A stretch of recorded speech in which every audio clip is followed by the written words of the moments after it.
Have you been thinking about starting a keto diet but aren't sure how it works? Well, we're going to answer that question and more in this episode of Keto 101. Let's get started.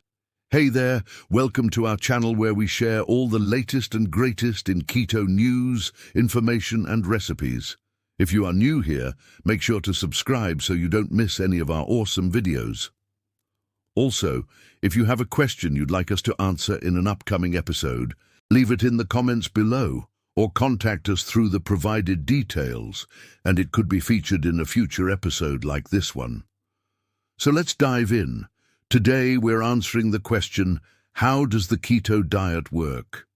Keto is an eating plan that has grown significantly in popularity over the past few years.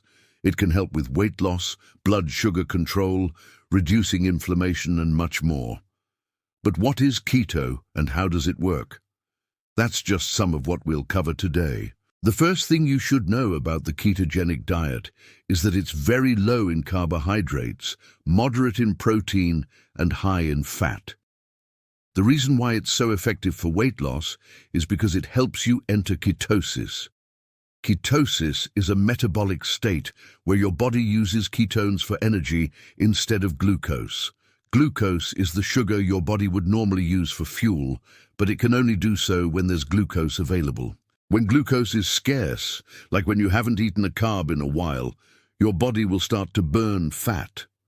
This is what happens when you follow a low-carb diet like keto. Your body enters ketosis and starts burning fat for energy. This can lead to rapid weight loss, especially in the first few weeks of starting keto. The best way to ensure you're in ketosis is by measuring something called your ketone level. There are several ways to measure your ketone levels, but the most common method is using a device called a ketone meter. A ketone meter is a small gadget that pricks your finger to draw blood, which it then uses to calculate your ketone levels.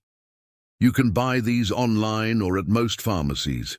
Another benefit of the keto diet is that it can help control blood sugar levels. This is because when you enter ketosis, your body becomes less dependent on insulin to regulate blood sugar. Insulin is a hormone that helps move glucose from your bloodstream into your cells. When there's no glucose available, as in when you're following a low-carb diet, insulin levels drop. This can be beneficial for people with type 2 diabetes, as it can help them better manage their condition. In addition to weight loss and blood sugar control, the keto diet may also reduce inflammation throughout the body. Inflammation is a natural process that occurs when your body is trying to heal itself from injury or infection. However, chronic inflammation can be harmful and has been linked to many diseases, including heart disease, cancer, and Alzheimer's disease. Studies have shown that the keto diet can help reduce inflammation by changing the way your body uses fuel. As we mentioned before, the keto diet consists of three main macronutrients: carbs, protein, and fat. When you eat a meal, your body breaks it down into these three macronutrients and uses them for energy. Normally, your body would use glucose, which is a type of carbohydrate, for energy. However, when you follow a keto diet, you're only allowed to consume a very small amount of carbs. This means that your body won't have enough glucose to use for energy and will have to find another source of fuel.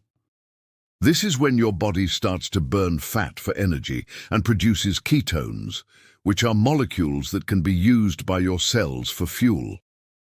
Not only does this help you lose weight, but it also helps reduce inflammation in the body.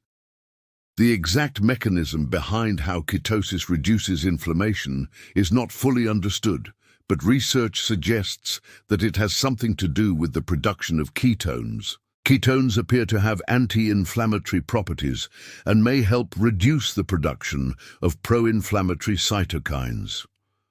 Pro-inflammatory cytokines are small proteins that play a role in the inflammatory response. When they're produced in large amounts, they can cause damage to healthy tissue. Therefore, anything that can reduce their production may also reduce inflammation. One way to reduce inflammation in the body is by following a keto diet. We've already mentioned that ketones themselves have anti-inflammatory properties and may help reduce the production of pro-inflammatory cytokines. Additionally, the keto diet can also help reduce inflammation by changing the composition of gut bacteria. Our gut bacteria plays a major role in our overall health and has been linked to everything from obesity to mental illness. Research suggests that the keto diet may help improve gut health by increasing the diversity and abundance of beneficial gut bacteria. This may lead to a reduction in inflammation throughout the body. When switching to a keto diet, it's important to note that there are different types of fats you should be consuming. Unsaturated fats are generally considered to be the healthiest type of fat and should make up the majority of your diet. These include monounsaturated fats, such as those found in olive oil and avocados, and polyunsaturated fats, such as those found in fatty fish and walnuts. Saturated fats should be consumed in moderation, as too much can increase your risk of heart disease. These are typically solid at room temperature and are found in foods like butter and coconut oil. Trans fats should be avoided as they have been proven to be harmful to your health. These are often found in processed foods and fried foods. When following a keto diet, it's also important to make sure you're getting enough electrolytes. Electrolytes are minerals that carry an electric charge, such as sodium, potassium, and magnesium. They play an important role in many bodily functions, including nerve function and muscle contraction. When you follow a keto diet, you're restricting the amount of carbs you eat, which means you're also restricting the amount of electrolytes you get. This is because carbs are typically high in sodium, potassium, and magnesium. So it's important to make sure you're getting enough of these electrolytes through your food or supplements. Otherwise, you may experience symptoms like fatigue, weakness, and muscle cramps. If you're concerned about your electrolyte levels, there are a few simple ways to check them. You can buy an electrolyte testing kit online or at some pharmacies. These kits typically involve pricking your finger to draw blood, which is then analyzed to determine your electrolyte levels. You can also check your electrolyte levels by measuring your urine. This is done using a device called a urine analysis dipstick. Finally, when following a keto diet, it's also important to stay hydrated. This is because when you restrict the amount of carbs you eat, you'll need to drink more water to flush out the excess ketones produced by your body. It's recommended that adults drink at least 8 cups of water per day. However, you may need to drink more water when following a keto diet. In conclusion, the keto diet is an effective way to lose weight and improve your overall health. By understanding how it works and following the tips above, you can successfully start and maintain a keto diet. Thank you for watching today's episode of Keto 101. We hope you learned something new and found it helpful. If you did, please leave us a like and comment below to let us know. And don't forget to subscribe so you never miss an episode. We'll see you next time.